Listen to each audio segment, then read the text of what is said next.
तरुण मुलं आहेत, कॉलेजचे ऍडमिशन सुरू झालेले आहेत आणि काय करायचं पहिले विद्यार्थी सेनेचं कॉलेजची ऍडमिशन झाली की आम्ही त्या ठिकाणी विद्यार्थी सेनेची सभासद नोंदणी करायचो.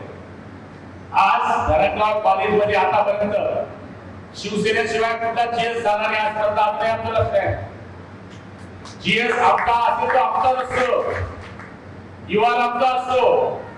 सांगायचं आता असं आहे की युवा सेनेने आता कॉलेज सुरू होत आहे तर युवा सैनिकांचा जो कच्चा माल आहे तो कच्चा माल पुढच्या वर्षी पक्का होणार आहे.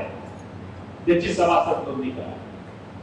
यावेळेस तर निवडणुकीमध्ये एवढे घाणेरडे प्रकार झाले की मला एक एक कार्यकर्ता टेन्शन मध्ये होता.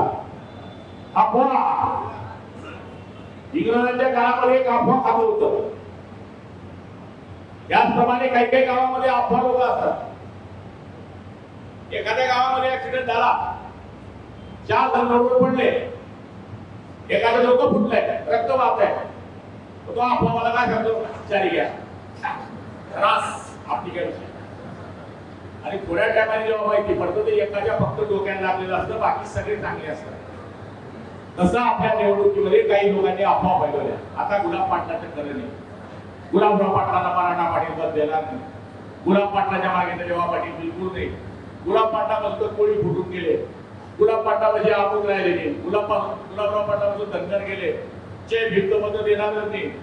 मुसलमानांचं काही खरंच नाही. 80 अफवा फैलवली. मंदिराचा जप लागेल. 3 लोक जपूला सकाळी बाहेर पडली 5 वाजता हात लावला तरी लक्ष ठेवतो. ही परिस्थिती त्या काळामध्ये माझी होती.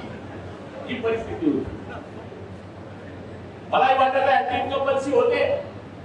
माणूस कंटिन्यू लोक प्रतिनिधी राहणार तर चुका होतात, लोक राहत होतात. पण मी कामा केली होती आणि कामाच्या विश्वासावर मी तुमच्या बरोबर होतो. आम्हा लोकांनी प्रचार केला.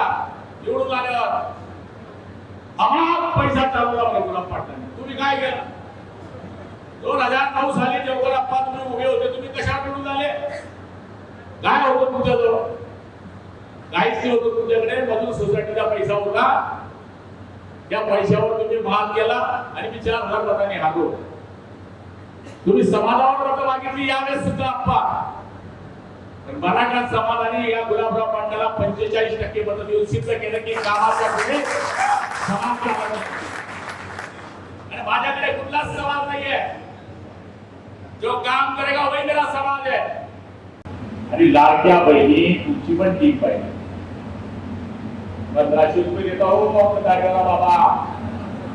1500 रुपये देतो. पुरुषांपेक्षा जर महिलांनी ठरवलं तर महिला आघाडीची नोंदणी पुरुषांपेक्षा जास्त होऊ शकते. फक्त यांनी एकच सांगितलं पाहिजे की तुम्ही सभासद नोंदणी करा. कोणता पक्ष ज्यांनी लाडक्या बहिणीचे पगार चालू केले ती एकनाथराव शिंदे. हे जर आपल्या महिला आघाडीने जर ठरवलं तर 100% महिलांची सभासद नोंदणी सुद्धा माझ्या महिलांना मी सांगितलं तुम्ही वेगळी टीम करा. तुम्हाला गाडी लागेल तर आम्ही गाडीची मदत करतो. तुमच्यावर 5-6-10 महिला घ्या. महिलेमध्ये जा. एका गावात 25 जरी महिला तुम्ही जमा केल्या तर आपल्या कमीत कमी 5,000 महिलांची संख्या या ठिकाणी होऊ शकते. लोकशाही मराठी ऐका, पहा, जागरूक रहा.